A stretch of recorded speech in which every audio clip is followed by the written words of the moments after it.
Hi, this is Ishio, and welcome back to Sable's Grimoire. In the last episode, we might have got our teacher fired, but I'm not sure. But we went to the library, we got a book on basilisks, and we're just reading it now. Hours passed by without my knowledge, as I completely immerse myself in the book Jordo has chosen for me. The book starts with an analysis of the anatomy and biological functions of basilisks before comparing them to similar species. It also delves into their origins, discussing which types of creatures they most likely evolved from, and why they've struggled to survive in the modern world. Useless knowledge to be sure, but compared to what I've been learning during class, it's undoubtedly more interesting. Once the growls from my stomach have grown loud enough to reach my ears, I decide to take a break from reading and head to the cafeteria. Cafeteria is surprisingly quiet considering the time of day. Usually lunchtime is the busiest time of day, considering the wider time windows of breakfast and dinner. Without paying this peculiarity much thought, I head to the counter, grab a sandwich, and take a seat and wait for the inevitable. "Hello there, young man. Might I impose upon you for—" "Buzz off, Ray." Having preempted her arrival, I quickly move my sandwich away from Ray a moment before she can reach for it. "Oh, come on, just a bite." "Not gonna happen. If you're that hungry, why not go look for food in the forest? I'm sure there's something edible out there. At this time of night. If I head straight into the forest right now, the only edible thing out there is gonna be me." This time of night? Confused by Ray's words, I turn away from the table and glance toward the window. Surely enough, it's already dark outside. Furthermore, the cafeteria's lights are on and many students are eating meals much heavier than one would usually eat for lunch. If I didn't know any better, I'd say it's dinner time? For those of us with money it is, yeah. But how could it be? I thought I'd read through one lesson, not three. You were so engrossed in a book that you zoned out for 3 lessons. Wow, what a nerd. Classic Sable. Ignoring Ray's cheeky words, I reflect on what I've just done. I only just said to Lisha and Jodu that I didn't want to skip too many lessons. Now look at me. I attended one, left partway through the next, and missed 2 more completely. Well, maybe I'm not as diligent of a student as I'd like to think. Forget it, you can have my dinner. I'm not hungry anymore. Seriously? Just like that? Thanks, Sable. Hell yeah, dear, don't mention it. Gotta keep her topped up with food. Bummed out by my unwelcome realisation, I give up on eating dinner and head straight to my dorm room for some peace and quiet. After unintentionally skipping several classes in a row, I feel like I should revise some of the material we've covered so far, or at least study something from the first year curriculum. The moment I enter my dorm room, however... Yo, Sable, we gotta talk. Oh crap. Reality slaps me hard in the face once again. Tiggs, can it wait? I'm not really in the mood to talk. Oh wow, does the poor little human want to sleep? Well, too bad, I've got questions, and you have answers, so we're talking. Hanging my head in resignation, I make my way over to the bed and sit down on the edge. Okay, let's do it. What do you want? What I want is to make sure my roommate isn't a sociopath. What? Don't what me, you know exactly what I'm talking about. I do?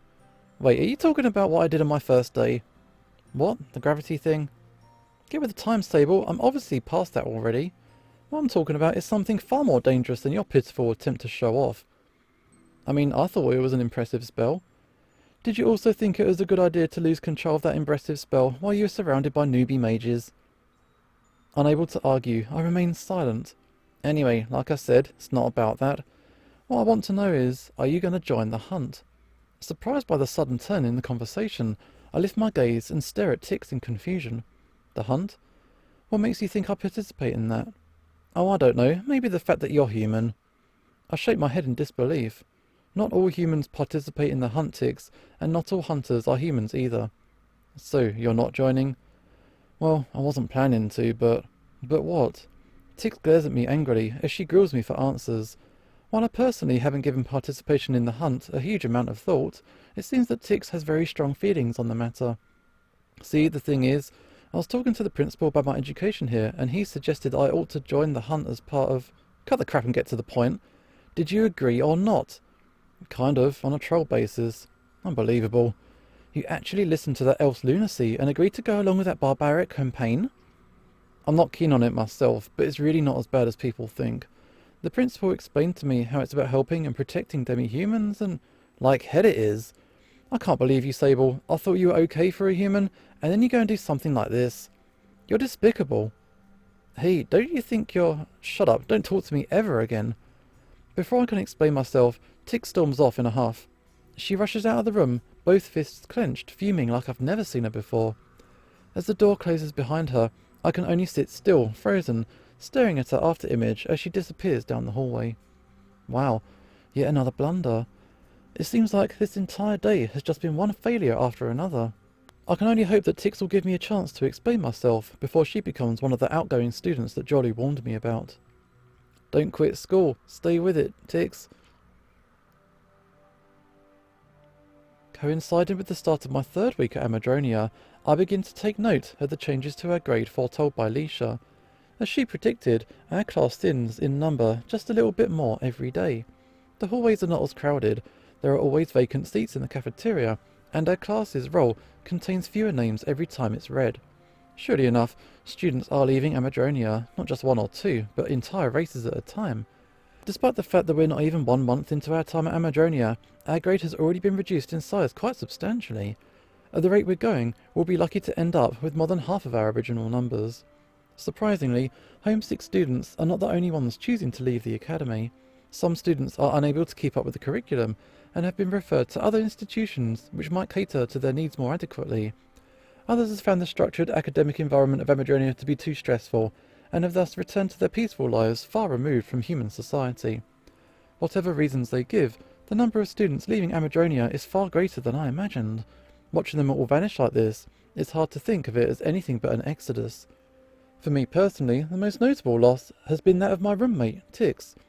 Whether her choice to leave the academy was influenced by my decision to join the hunt or not, I can't help but feel at least partially responsible for her departure. Despite her rank and obvious talent for magic, Tix has now gone home to her family, leaving behind her pursuit for higher education and taking with her a worrying opinion of Amadronia Academy. Like so many others, Tix has been thoroughly disillusioned and likely won't be showing her face around these parts ever again. Surprisingly, the one person who seems to have been spared the axe is Eris, the succubus responsible for overseeing my grade. She will no longer be teaching my class, but she will still be employed by Amadronia and will apparently be relocated to a different department. Whatever fate awaits Eris, everyone involved will feel much more at ease with her no longer teaching class. My classmates and I will actually learn a thing or two during class. Eris won't need to deal with the shitty brats no longer, and the principal will no longer need to look over Eris's shoulder every time she moves. All of that and so much more has occurred in the short time I've been present at Amadronia Academy.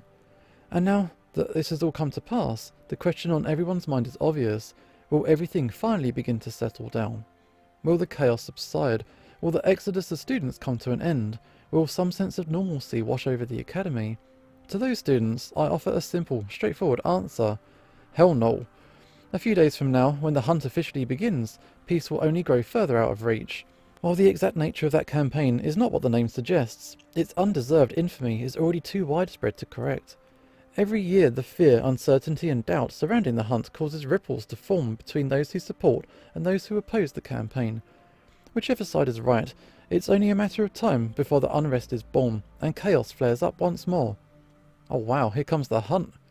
It's gonna be wild, apparently. Capping off my third and most interesting week at Amadronia so far, I find myself suddenly being summoned to the auditorium. Despite my special status as a student who doesn't need to attend class, I'm grouped together with the other first year students as we're shuffled along. Nobody seems to have any clue as to why we've been summoned, and to our disappointment, our teachers refuse to say a word. We'll just have to wait and see. This is stupid. I bet my father just wants to make some self-serving speech. Just you watch, he'll wave off the rapid decline in students, briefly mention the hunt, and then go off on his own tangent for half an hour. You really think he enjoys the sound of his own voice that much? I figured the principal just wanted to put everybody at ease. With so many students leaving, and everyone feeling anxious about the hunt, it would make sense for him to address the remaining students' concerns. Wow, you give the man way too much credit. No, you're just unnecessarily harsh on your father. Swallowing those words of rebuttal, I looked toward the front of the auditorium.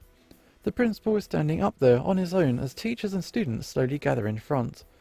Once we've all stopped moving, the principal opens his mouth. Okay, everyone, I'd like to thank you all for coming here on such short notice. I do not intend to keep you from class, and as such, I won't beat around the bush. What I've called you all here for is to discuss the recent decline in attendance and, of course, the March for Public Order. Though Ein calls the campaign by its proper title, the name on everyone's lips is something quite different. The March for Public Order is also known as the Hunt.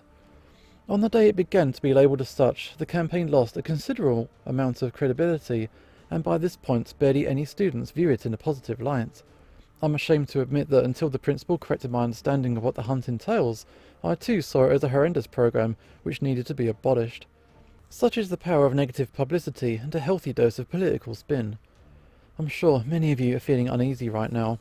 A large number of the students in your respective classes have disappeared, and they've either dropped out or been asked to leave. However, I'd like to assure you that all of their departures had nothing to do with the March for Public Order, which is set to begin this weekend. The departing students were not expelled for refusing to participate, nor were poorly performing students asked to leave for the sake of increasing Amadronia's grade point average. I'm not sure I believe the last part there. Every year, students enrol at Amadronia without fully understanding their duties as a student and the pressure that's going to be placed upon them. For those who are unprepared, we kindly suggest that they leave the academy, such that they may enrol somewhere more suited to their abilities. They are not forced to leave, nor are they threatened or coerced in any way. Your classmates left of their own accord. Their departure is not a bad omen, nor is it an indication that you should do the same. This happens every year, at every magic academy. It's nothing to be concerned about. Despite the principal's assurance, few students seem to be at ease. If anything, the principal has caused the more oblivious students to worry, as they didn't see the current situation as a problem until I drew attention to it. Nonetheless, the principal's speech continues. With that being the case, I feel it's important for me to address the other matter weighing on most of your minds, namely the March for Public Order, or as it's often called, the Hunt. Students gulp on either side of me. Whatever the principal's about to say, he better choose his words carefully. I understand that this particular campaign instills fear in the hearts of many. For some, simply hearing that dreadful name's unsettling. However, this is not a duty you need to fear. The March for Public Order is, and always has been, a good thing. Any negative publicity it has garnered is undeserved. The March for Public Order is no different than the human police force, or the guardians of your respective villages and homelands. The March for Public Order started as a means for demi-humans to govern themselves.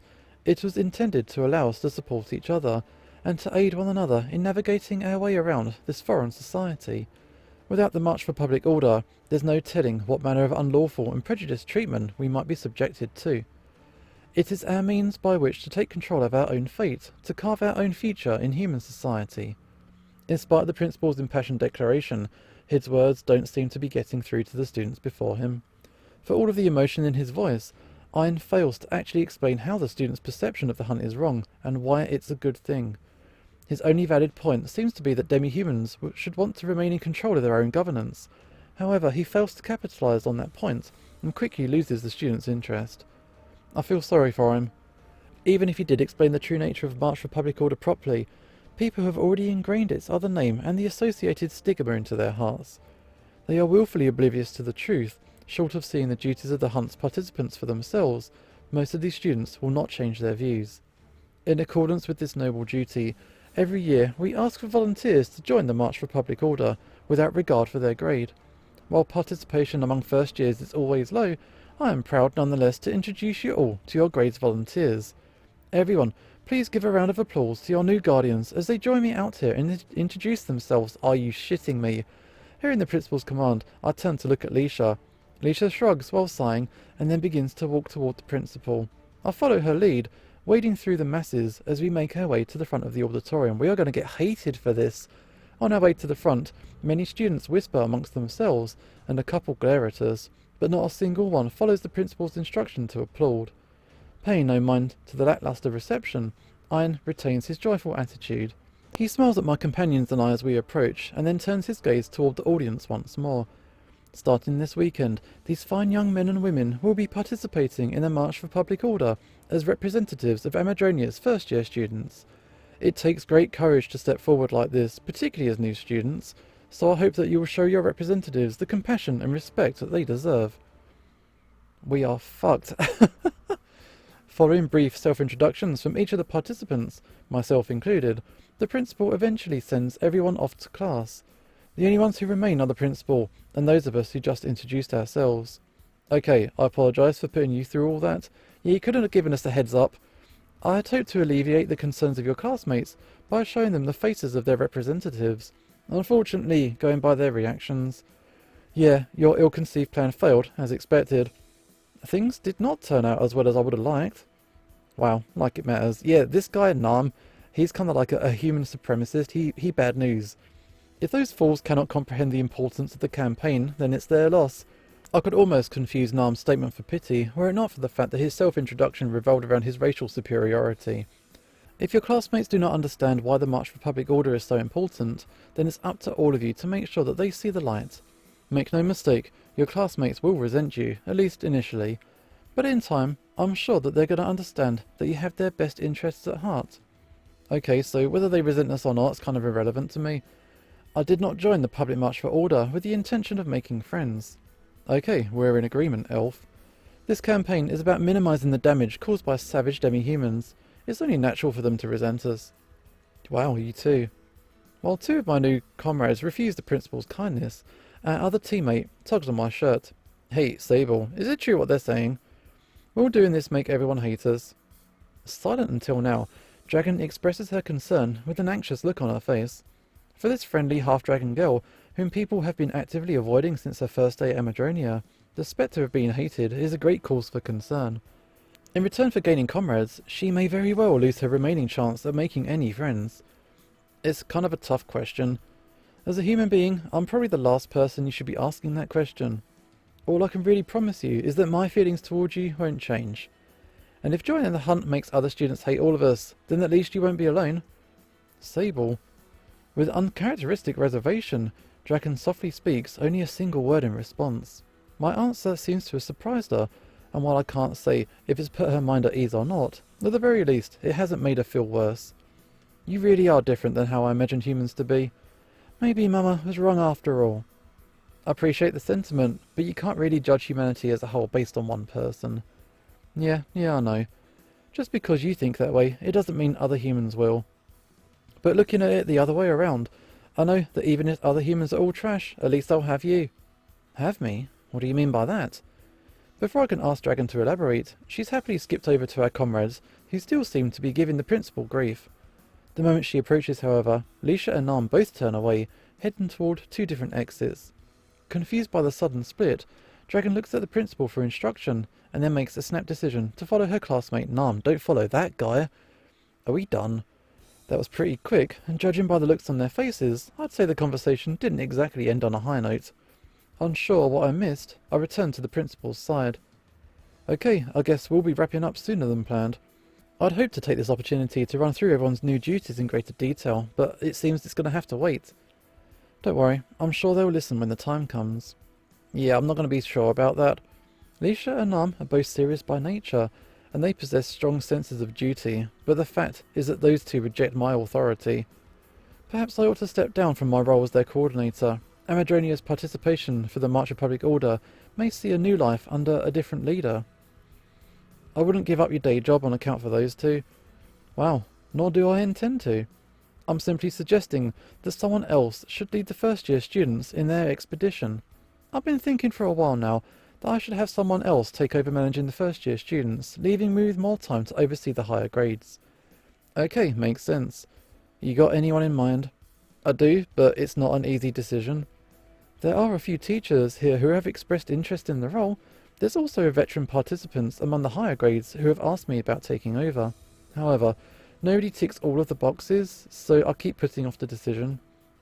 Be that as it may, I realise that things can't continue like this, especially now that those two are joining in. I'll try to reach a decision by the end of the week, before those two go on their first expedition. Who's it gonna be?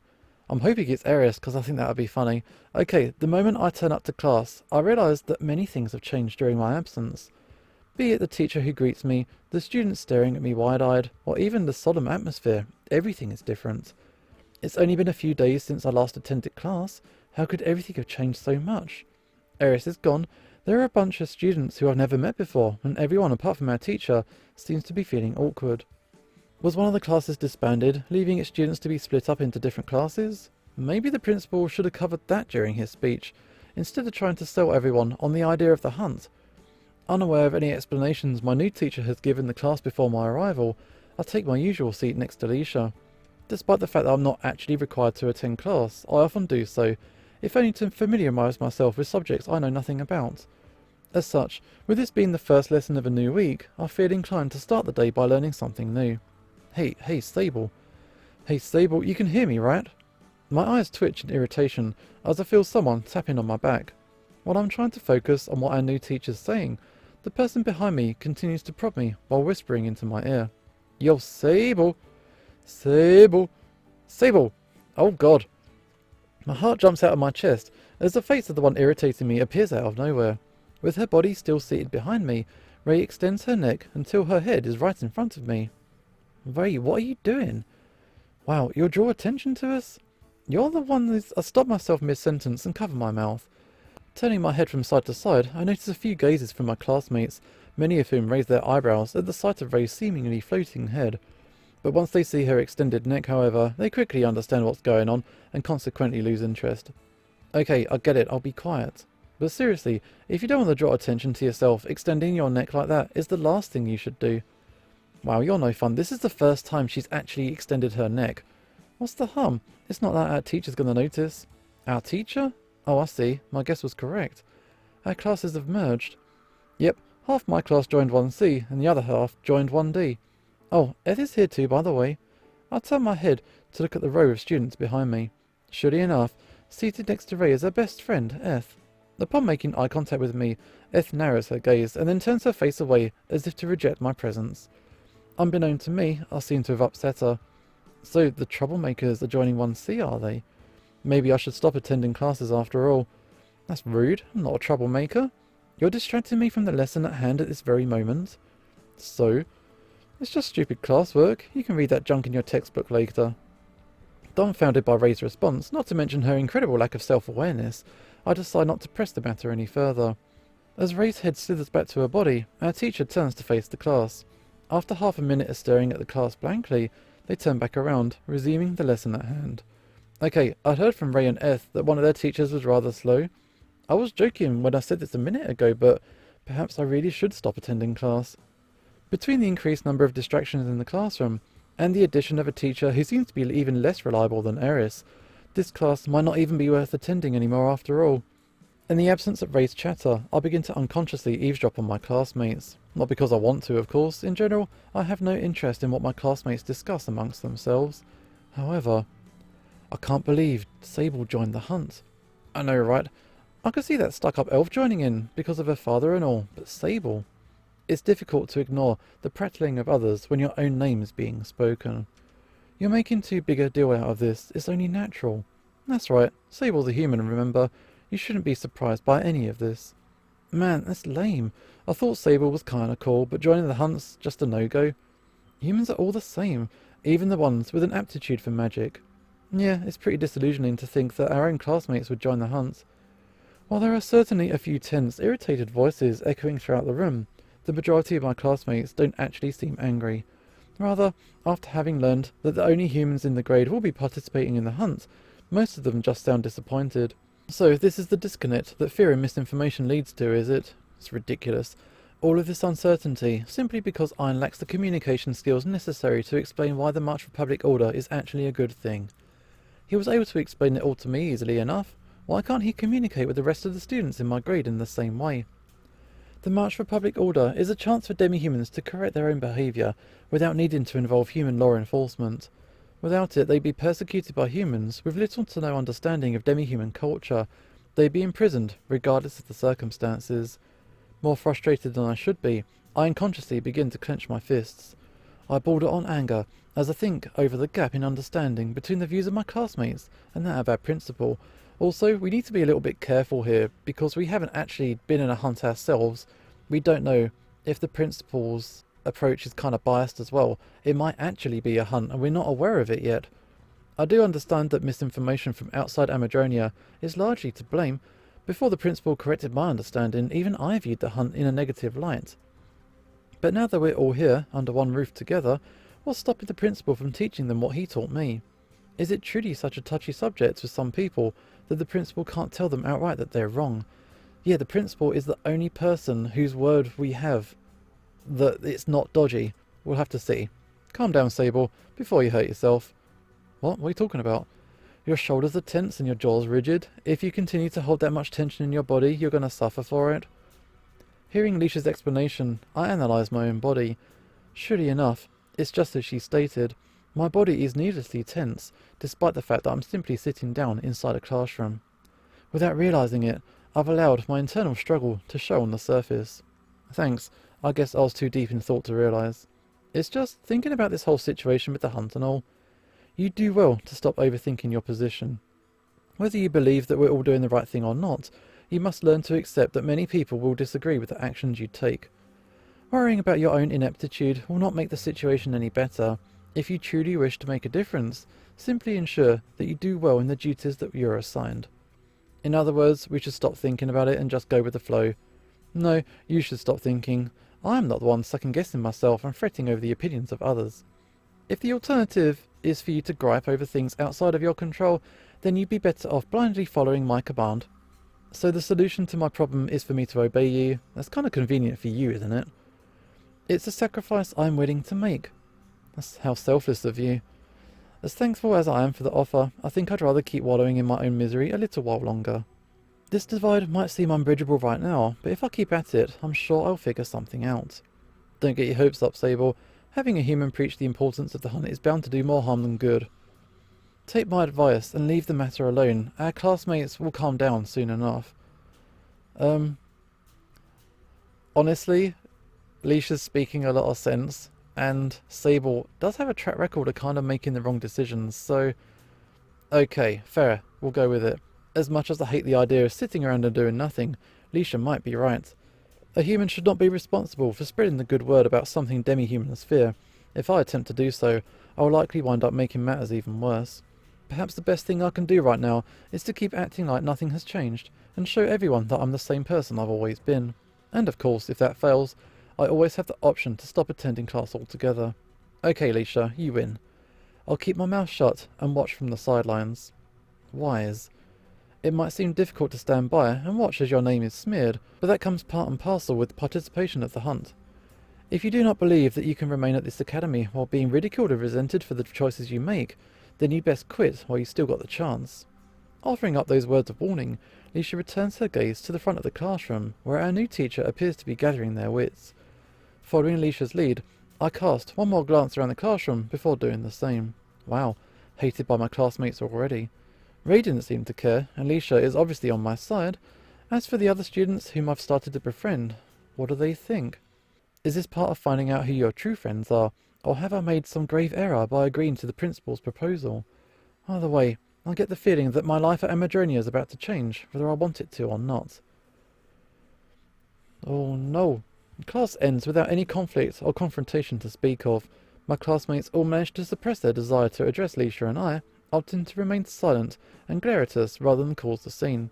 Better yet, the passage of time causes the malice directed our way to disappear. Whether our classmates have truly started to get over their initial feelings of resentment or not, it seems that they've at least decided that there are other matters more worthy of their focus. While our situation might not have improved, it certainly hasn't got any worse, and for the time being, it's good enough for me. 2 down, 2 to go. This already feels like it's going to be a long day. How are you holding up, Leisha? Yeah, better than you by the sounds of it. Does the thought of being hated by our classmates truly frighten you so? I wouldn't say I'm frightened, but I just don't want to rattle any cages. Even a strong-willed person like yourself must feel something when you're the target of this much animosity. The loathing of others does not concern me, especially when that negativity is born from misunderstandings and ignorance. If you really do feel that way, then you're a much stronger person than I am. Don't be so quick to mistake bitterness for strength. Without announcing her destination, Leisha rises from her seat and heads for the door. I have no idea what Leisha does during our breaks, but if a brief escape from the confines of her classroom is what she needs in order to avoid snapping at the classmates, I've got no objection. In fact, at the rate things are going, I might soon adapt her habits as my own. Finally, I thought that elf girl was never going to leave. If I didn't know any better, I might think that she's got a thing for you. Then it's a good thing that you do know better. If Leisha heard you say that kind of stuff, you wouldn't get off easily. No sooner had Leisha exited the room than Ray walks to my side. While I do prefer to see her whole body by my side, rather than just her head stretching toward me, Ray's presence in the classroom is still something that's going to take getting used to. You know, while it's true, I'd rather not have you say that stuff in front of her. There's no real reason why you couldn't just come over while Leisha's still here. She doesn't bite, As long as you don't say or do anything tactless, you should be able to get along to a reasonable extent. I think I'll pass. Miss Straight-Faced Valedictorian, daughter of the principal, doesn't seem like a very fun person to be around.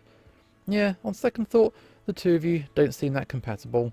Maybe you'd be better off sticking with people who share your disposition, like Eth, for example. Speaking of who, I glanced past Ray in search for our mutual acquaintance.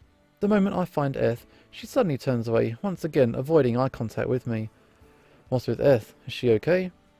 Alright, I'm meaning to talk to you about that. You might want to avoid Eth for a little while. She wasn't too happy to hear that you joined the hunt.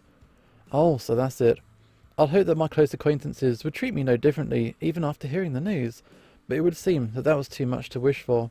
It's okay, I'm sure she'll come around. She just needs time to cool off, you know. And just so you know, I don't think badly about you for doing this. I was surprised to hear that you'd done something so out of character, but I know that you're still the same person as before. So cheer up, okay? I still like you, and once Eth calms down, she'll realise that she still wants to be your friend. Thanks, Ray. I appreciate that. Ray is a sweetheart for this. I just wish people would stop glaring at me like I'm some kind of monster. It's not like I joined the hunt because I wanted to, you know. Really? Why did you join? Let's just say the principal made me an offer I couldn't refuse. Like an increased allowance? What? No, nothing like that. I didn't join to make money. Put simply, I joined for the sake of furthering my studies, and that's all. Yeah, I can see that happening. Super Nerd got in over his head by being even more of a nerd than usual. That certainly does sound like the Sable I know. Well, at least I understand the situation.